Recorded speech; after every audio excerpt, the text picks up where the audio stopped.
Welcome to The Foundry, where leaders are forged daily. Each week we investigate themes of leadership, entrepreneurship, and mindset with some of the greatest minds in real estate.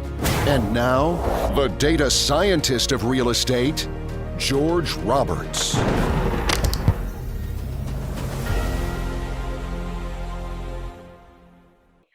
Welcome back, entrepreneurs. Today, I have the pleasure of interviewing Dave Walcott, founder of Pantheon Investments. Dave Walcott started his career by serving his country as captain in the Marine Corps.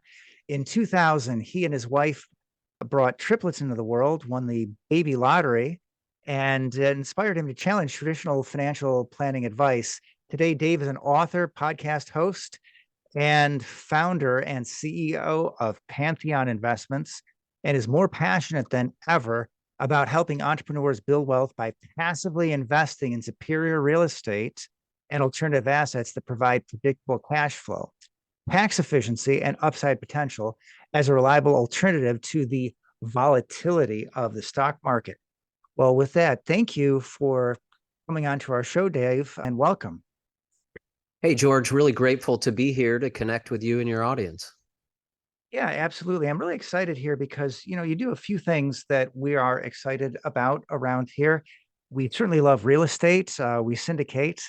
And I know we have a lot of syndicators and a lot of passive investors in the audience, but you also do oil and gas. And I think that's huge because I know we got a lot of high income earners out there, really very valuable. So why don't we just lead off with that? Tell us about, or actually, before we do that, I always like to ask the question, when you're at a party and somebody asks, what do you do? How do you explain? Well, we help entrepreneurs 10x their wealth and create unlimited freedom in their lives so they can live an extraordinary life. Beautiful. So then, yeah, one of the strategies that you use, and there are many, is the oil and gas. I think that's a nice angle because I think that it may not be the first thing that people think about when they think about alternative assets. So tell us what that does for your clients. Yeah, so sure, George. Basically, we've developed our thesis over the years, many years of investing into three core asset classes, one being real estate, the other energy, and then the third private credit. And the reason why we fixed on those is that they basically have the strongest macroeconomic fundamentals. And then, you can get basically a three-dimensional return with this, as you're familiar with from the multifamily side, right? You have cash flow, you have tax efficiency, and you have some type of equity growth. So as investors are building out their portfolio, we believe that the ideal portfolio should have a mix between some different sectors, between different operators, between different markets, between different, return profiles. So you can have a very diversified portfolio and also one that really is structured around your goals and what that means. Because for some people, it might be, they're looking for heavy cash flow right now, so they need the cash flow. With oil and gas, what's super unique about it is that you're able to actually offset your active income. So I think everyone on your show is familiar with the passive income side of things and offsetting passive income, which is great. But yeah, we have a lot of high income earners. And I can tell you I paid 4% in taxes last year. Because we, invest all of our active income gets offset by investing in energy. So that's a big benefit that you get right out of the gate in terms of investing in oil and gas, right? Whether the investment performs or not, right? So you've got immediate risk mitigation and money in your pocket with that. And then secondly, these things will typically cash flow. It's either a cash flow play that you can milk until, the resources are expended. And that could be, a couple years up to, 10, 15 years, even longer. right? And then in some cases, we'll look to sell the assets to either a larger producer or potentially a pension fund who is looking to, basically build out, their own production portfolio, right? So a lot of nice opportunities to that. And then, like I said, overall, it's just great to have another asset class that's non-correlated to the markets. And also the macro fundamentals are very strong because I don't care where you live in the world, what industry you're in, the demand for petroleum-based products is only escalating. And the green initiative is just, we're just not there yet.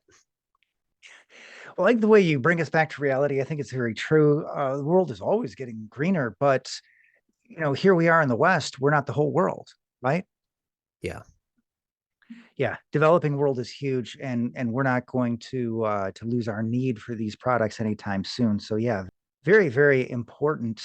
Well, I love that three-legged stool. I think that's very important.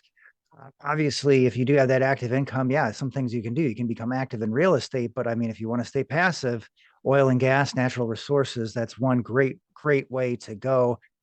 Definitely want to ask you about your book. Love it. I've been reading it, Holistic Wealth Strategy.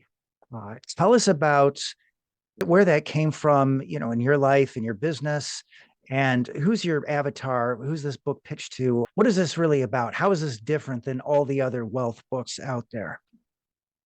Yeah, sure, George. I'll just give a little bit of background on, my journey, and maybe that will, create some context. I went to school and got into the Marine Corps, as you mentioned, and had an amazing opportunity to serve my country. After the Marines, I transitioned into the tech industry. And October 24th, 2000, my wife and I actually had triplets, and we even had another 18-month-old at the same time. So I literally quadrupled the size of my family. And as all fathers can really relate to, providing for some financial security for my family was just so important to me. So the first thing I did was I went to see my financial planner and talk through, hey, the goalpost just got moved way down the field. How am I going to figure this out? And, the response I got was, well, max out your 401k. There's 529 plans for kids. And I just got so tired of that average advice of just making 7% return, dollar cost average, defer your taxes and things. So this really set me on this, obsessive journey to really figure out how are the top 1% building wealth, because I knew it wasn't as a retail investor in the stock market. So from then on, I spent, day and night going through books, meeting people, all kinds of things, investing in alternative assets myself, and really learning as an LP in all of these different private assets and trying to uncover all these secrets that really the wealthy really knew about, but nobody else was really taught this. We're not educated on this anywhere else. Yeah. So fast forward. I'd like to go back to yeah. the basic advice. I mean, I feel like that's good basic advice for most people, but most people are very ordinary. And I feel like your book is really pitched to the people that want to become extraordinary. I mean, you're talking about everything, right? This is like, mind, body, your whole lifestyle. This is about really getting it together. This is a book for the high achievers.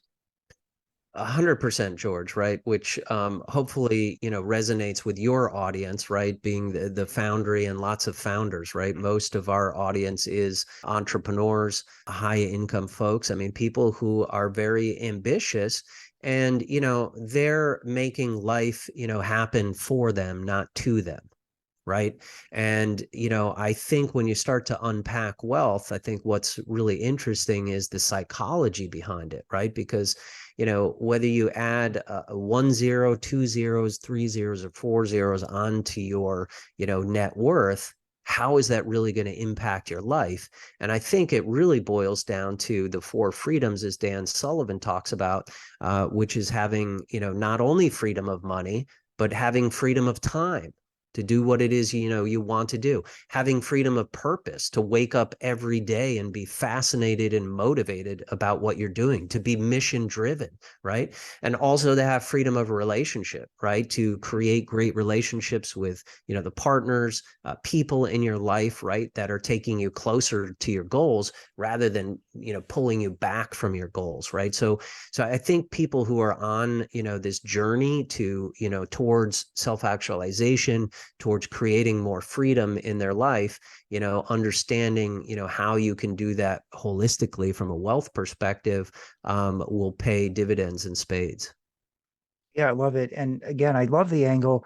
I think it's different than other books. And every day I'm working on writing my own book about passive income and living an active lifestyle on passive income. And one of the things that strikes me is just that there are so many books out there. So love the way that you're taking a different approach. I feel there are all too many books that take the approach that, hey, we're going to build this pile of money. And you've got a great gray box on this in your book. You go through in about 2 sentences. Just as you said, it's about having all those 4 freedoms. It's about having the agency, where you can actually go out and direct the life. And I feel there's so many books that they don't really so much connect the dots. I like what your book is doing there. And I think it's very important. We don't just assume. I'll just tell you a little bit of what I'm working on here. That you just make this pile of money and then it's okay. You're going to figure it out. So you've really got to go and, again, connect the dots. Again, your approach here, the holistic approach, getting really, I would say, just it's about getting your whole house in order. And, again, I still see, though, in the space, there's a lot of, I think there's still a big niche for people that are going to tell you how to do it now, right? It's not about waiting and waiting and waiting. And I think there's too many books like that. It's like, well, you just accumulate all this wealth and then it just all comes together. I don't think so. But anyway, it's a little editorialization there. But again, love it. And I do think you have found a very different niche, not like all the other money books. So great work out there. Now, I know you're doing a lot of other things. We do talk a lot about real estate on this podcast. We should definitely talk about real estate today. But you're also providing infinite banking services for your clients. I know that there are many people to which that's going to be familiar, but many others to which it wouldn't be. So what is infinite banking? How do you explain that to somebody who maybe a little earlier in their money journey, maybe is still at the stage where they're saying, hey, I'm just going to max out the 401? Yeah, sure, George. One of the things I've learned about the ultra wealthy is that they're always looking for multipliers, right? How can I deploy $1 and have it do 5 things at one time, right? Unlike the stock market, if you have $1,000 worth of Tesla stock, you're only going to hope for one thing, right? That it goes up in value. Well, what's really interesting about this solution is that it solves so many different problems in one. So as an entrepreneur, I know probably many of the listeners can relate to the fact that we've had great quarters, we've had great years in our businesses, but sometimes there's a quarter that just doesn't come through the way you wanted to, or you have unexpected expenses or liabilities or something that happens and you're surprised in your life. Well, I got tired of being surprised by things, right? And I didn't have enough liquidity to be able to work through that, right? So creating a solution that has liquidity of capital, right, that's working for you and creating basically tax-free compounding and liquidity at the same time really adds velocity to your portfolio in addition to having liquidity.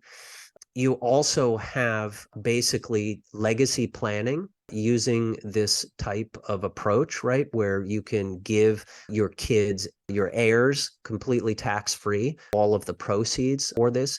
You can actually create a reverse income stream that's completely tax-free into retirement as well. And by the way, not outlive your money. So if you live to 100, my goal is to live to 146. So, I may not be doing deals at 125. Well, I'm going to have this completely tax-free cash flow asset, giving me cash flow at that point, or, for my wife as well. And there's also asset protection in this as well. So if a creditor comes after you, the first thing they're going to look for is your house, your equities accounts, and things like that. So there's inherent asset protection into a life insurance vehicle. And what this is, I say all that first, George, because rather than getting wrapped up on the details of the actual product itself, it's really an approach. Infinite banking is really an approach and a process that solves, multiple different, problems, right? So once you can kind of figure those out, and then you can figure out how to utilize it, that is the most effective way to do it. But essentially, it is a whole life cash value life insurance policy. But if you were to call up, one of your life insurance companies and talk to them about this, they're not going to understand how you actually use it. Exactly. And Just to like you do go through those in your things I book, the was talking about. CPA Yeah. doesn't know the 6,000 pages of the tax code, right? Yeah. They know what they get hit with every day. And, same thing here. You just can't expect, you've got to go, in other words, what you're saying, you don't go to whatever life insurance company you're most currently with. You want to go to an expert in infinite banking, someone who understands how to set up the policy, make sure that it's structured correctly, make sure that you're able to borrow against those assets so that you have a proper stream of capital that you can deploy. And then at the same time, trying to summarize this very briefly, at the same time, then you still get to see those assets grow within your policy. Yeah, 100%. And just think about it, right? I'm always looking for 10x multipliers. So if I was new in the multifamily space and I wanted to get an investment, right? And I contacted you, think about all the knowledge that you have over all your investing, all the thousands of hours that you've put into it. And I can leverage that by getting into one of your investments, right? I've literally spent over 20 years basically curating, top-notch, resources, education, concepts, and all this from, centimillionaires, billionaires, right? I mean, folks who are really winning at the game of investing and how they're utilizing these strategies. So we're trying to, take that education, take those lessons, take those resources, and be a multiplier for our clients. Yeah, I love it. I think that's exactly what it takes. You've got to be a seeker. Whatever you learn in 2023, for example, almost 2024 now. And, in a couple of years, tax code changes, everything changes, the landscape changes. Yeah, very hugely, hugely important. Now, I want to say here, you mentioned, I think the third thing that you were doing for your clients is, did you say private lending? Yeah, we do. Private This is debt. really interesting. This is very high on the radar of billionaires right now, is they're looking for private credit in merchant cash advances, right? So what's very interesting is we're trying to take advantage of the turmoil in the banking sector, whereas after all this started at the beginning of the year, banks kind of going under, and now they've completely tightened their regulations around lending and things like that. Well, we have a fund that's a merchant cash advance fund, and what that does is it basically provides it's factoring. It's not total lending, Right. but we're doing factoring. Let's say you have a restaurant owner and he's got 4 locations. He's Yeah. crushing it, doing really well. Yeah. But if he goes to a traditional bank, could take Right. him 9 months to get funding, if he even gets funding, because maybe his credit rating's a little lower, right? But we can actually fund them within a week. Then we collateralize their equipment, right? Mhm. And we're actually at the front of the payback, right? So Yeah. they don't even get paid. We get paid before they get paid. And we're typically seeing, Yeah. around a 34% return in 7 months on these loans, but it's still a win-win for the business owner because, he now, even though he's paying a premium on that capital, It's kind of like hard money lending in real estate, right? Right. He's paying a premium for that capital, but now he has an entirely new revenue stream that's up and running in 6 months. He paid off the loan. And so, it really creates a win-win. So the cash flow is amazing. And then we also diversify by we're literally invested in 15 to 20 different industries across all different sectors in the economy. And we never take more than a 5% position in any given loan. So yeah, that's huge. And I'd like that you mentioned the jargon term, the factoring, right? Because you can't call it interest. We're talking about sort of, let's say maybe a slightly different concept, but this is really what allows you to get these insane returns, right? I Correct. mean, again, you call it like hard money, but what I've seen in merchant cash advances generally goes far beyond what you might imagine. Suppose you're in real estate and you're hearing the term hard money. I mean, I've seen this. Now, one of the things that I believe can go wrong with this is when the economy takes a tumble. We know it's happening. We don't know when it's going to happen, but I can guarantee we're one day closer to it today than we were yesterday. What would be your concerns then? I mean, maybe your answer will just be diversification, but what's your concerns in terms of merchant cash advances when all these pizza kitchens people decide, hey, I'm gonna eat at home tonight instead? Yeah, well, to my earlier points, right? I mean, there's some great diversification here. So number one is the default rate has been around 6.5% for the past 6 years on this platform. And that includes the pandemic, right? And during the pandemic, there were some really neat examples where one of those like Sky Chef type companies, for instance, had we were doing some factoring for them and providing capital to them. And when the pandemic hit, right, they're not serving meals because the airplanes aren't flying. So instead of just putting the entire loan into default, what we did was renegotiated some terms with them and just pushed it out a little bit longer, right? And what that did was it completely, got things back on track. It was just a little bit longer, but we were able to, continually maintain that lower default rate. So that's one thing on how, we're flexible in terms of working with the different business owners.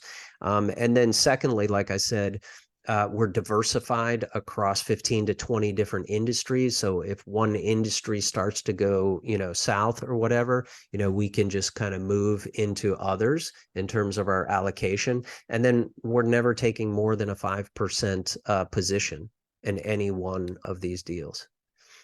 Right. Yeah. And so you mentioned two advantages of working with somebody for merchant cash advances. I know there's some people out there thinking, and I know when I first heard about merchant cash advances, like, well, how hard is it to actually go out and underwrite these things myself? Well, every business is different, right? You got a platform, you have the experience, you giving people the opportunity to sort of stay in their lane, just make their money however they make it, and then come bring it to you, and then have you invest it with them. And the other thing then, yes, is the diversification. If you're not doing this with an experienced professional, if you try and go out and do this alone actively, it's very, very hard to get that diversification because, hey, the pizza kitchen doesn't want to deal with 15 different people. They want to deal with one. Yeah, for sure. We have exclusive access on this platform, and we are investing alongside some very reputable family offices and large amounts of capital, some institutional capital as well. But we're able to get access, and then we don't have the overhead that some of these institutions do, so we can, pass on even better returns to our investors. Exactly. Okay. So now we have to talk about the third leg of the stool here. I know you're also in real estate. So tell us about how you're doing these value add projects these days and ensuring that your investors have downside protection. I want to really get into your investment thesis. What are you doing differently? What are you seeing in the market? What sort of Yes. insights can you pass on? Yeah, sure, George. So, I think it's actually been 10, 11 months since we did our last, multifamily value add type play, which I'm sure, your investors, your audience are very familiar with those types of plays. But we believe that there's been quite a gap, right, between the buyer and seller expectations and the market kind of settling out. Obviously, these interest rate caps are very expensive, when you look at the underwriting, in today's market.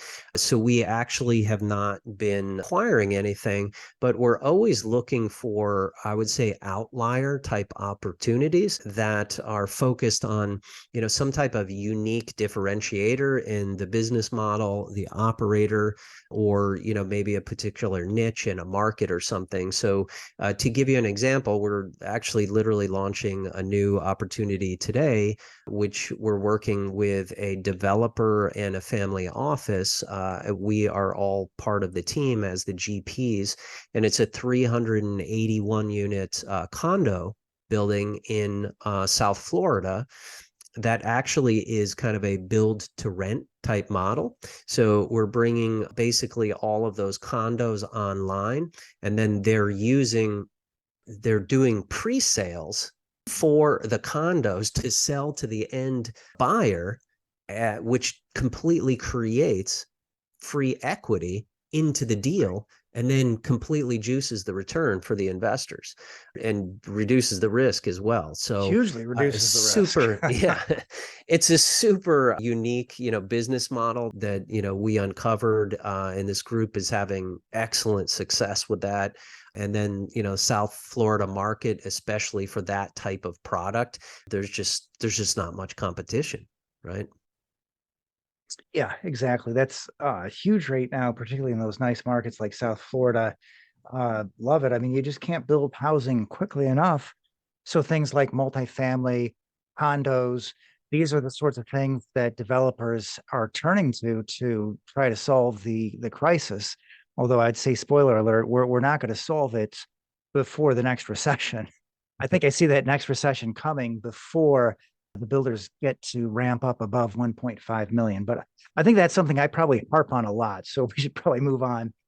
All right, yeah. So let's get a little deeper into, how do we do it? Say you're out there, you're one of the listeners today, found your audience, and you want to become more wealthy, want to build that passive income. So how do you go about creating this vision to achieve the freedom of money, purpose, time, and relationship, which we touched on briefly before? Yeah, George, it all really starts with you, right? And creating your own vision of what you want to do in your life for yourself, for your family. I love to ask people the question, if you had $1 billion, in your bank account, what would you be doing? Where would you be? And who would you be with? And really do some introspective thinking, right? About what it is that you're really trying to get out of life, right? What's really important to you. And obviously for everyone, it's a bit different, right? And we go through different phases in our lives, but once you can, create, that clarity and what your Mhm. vision is, and look, as founders and CEOs, right, of our businesses, we talk about it all the time. What's our vision statement? What's our mission? What are our values, right? Are you doing the same thing for your family and for your life? Well, that's at the heart of what family offices are doing, right? They're creating that Yeah. family constitution and values that's really driving towards, future generations and a real long-term view. Because that if you don't have a target, you're going to miss every time. I love it. Yeah. And the way I like to get into that is, how did you spend the last 24 hours? Was this entirely based on, your desires, your values? Is that how you want to live your life and really confront it? Sometimes it is money is the issue. And sometimes it's just that people, I think, are not dreaming big enough. I mean, some people might be wasting their time in front of the TV or on phone apps. I hope nobody in this audience is like that, but really there's a lot to it. I mean, you've got to people just really have to learn, I think, to dream bigger. And there's just so many limiting beliefs in life. Just like you were talking about how, just hey, just max out the 401k. I mean, it's very rare that people really go beyond that and try to imagine, hey, what would life look like if I really had, if money truly were no object, what would I do? But anyway, my advice to everybody in the audience is start doing it today. Don't wait. Yeah. Definitely don't wait. Because my insight is that I think, the sort of people that would read your book are the sort of people that are high achievers. These are the people who may never retire. So you better find a way to get some of that active lifestyle in today. But with that, I just want to say, hey, this has been beautiful, Dave. I want to take you into our expert level lightning fire round called the 7. What do you say? You ready? Sure.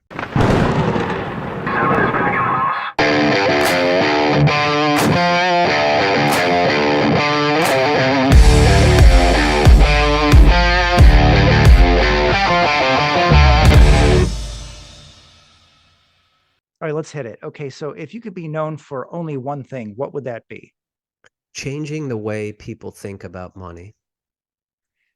What's the greatest lesson in leadership that you learned as an entrepreneur? Trust in your instincts. What personal characteristic has been most pivotal to your success? Integrity and perseverance. Love it. Okay. So, I love that question because it's usually juxtaposed next to something that's usually pretty whimsical here. I've got my random question cards here. So we'll see. Hopefully we come up with something equally profound. We'll see. Tell me when to stop cutting the deck. All right, let's go for it. All right, here we go. Top card. If you could work as an assistant to anyone, who would you choose? I would choose to work as an assistant for Dan Sullivan. He's CEO of Strategic Coach. I've been a member for 7 years now, and it's a phenomenal entrepreneurial coaching program.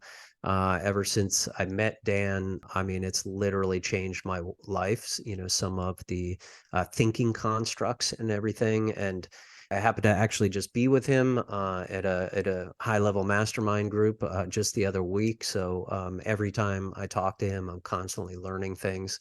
But what a tough question, right? As an entrepreneur, I don't want to be an assistant to anyone. Exactly. I know that, I'm thinking myself, like, if I was going to answer that question just off the cuff, I'd have to say somebody like Jeff Bezos. I would just love to see the guy who had not only the foresight and the imagination, and had all of the vision to create something that today is such a household thing. I mean, can hardly think about living without Amazon, and the frugality too. I mean, that I love the story about the door. I mean, this is just an extraordinary individual. I think there are not a whole lot of founders that really have, at least that. I don't know. I guess I can't really say that. A lot of people got to go on a shoestring at the outset, but I mean, he kept that for so many years. I got to say that I think that speaks to character. Anyway, sorry, I'm getting all excited fanboy about my favorite entrepreneurs here. We got to move on. Yes. Yeah. So, can you give us one tip or trick that investors can implement in their business today? It's really all about investing in yourself. Anytime I've invested in my health, my education, my relationship capital, I've always seen more than a 10x return. And I can give investors a little, a little formula to this to just kind of think about a little bit more in depth, right? So your net worth is equal to your financial IQ plus your mindset IQ plus your relationship capital plus your physical capital. Right. And so that's how I define wealth. And that really requires, you to be investing in yourself, investing in your health, investing in your relationships, investing in your learning, not only in your business, but also to personally grow. Love it. Yeah. Best investment in yourself. And can you name a book that's helped to forge you as a leader and as an entrepreneur, and some insight as to why? There's so many good books. I'm constantly reading. I'm actually reading Elon Musk's talking about top entrepreneurs. His latest autobiography is phenomenal. If anyone wants to read it, highly recommend that one. That's really great. I've also really enjoyed Ben Hardy's. Ben Hardy, he's done Who Not How, 10x is easier than 2x. Willpower Doesn't Work is another one. And he's an industrial psychologist, so talks a lot about mindset. And I think mindset is everything, right? Think about it. Like, what's the difference between Elon Musk or Jeff Bezos to the person you went to high school with, who maybe lives in the same town, has the same job, and the same set of friends? It's all mindset, right? So really developing your mindset. I think you can get the skills, or you can surround yourself with people who have the right skills, but the mindset is what you need to have as an entrepreneur. Huge, huge. And with that, can you send us out with a quote to help forge our listeners as leaders and entrepreneurs? How about we use that one? Is 10x is easier than 2x. Love it. It's a classic. And with that, I just want to make sure that everybody has the opportunity to reach out to Dave Walcott. So email, website, carrier pigeon, smoke signal. What's the best way to reach out to Dave? Yeah. Well, easiest way, if you'd like to get a free copy of the book, you can actually go to holisticwealthstrategy.com. Outstanding. Perfect. And I greatly appreciate that. Outstanding book. I look forward to releasing this episode. Thank you so much for taking the time to share your knowledge and experience with our audience. Really appreciate it, George. Thanks. Thank you.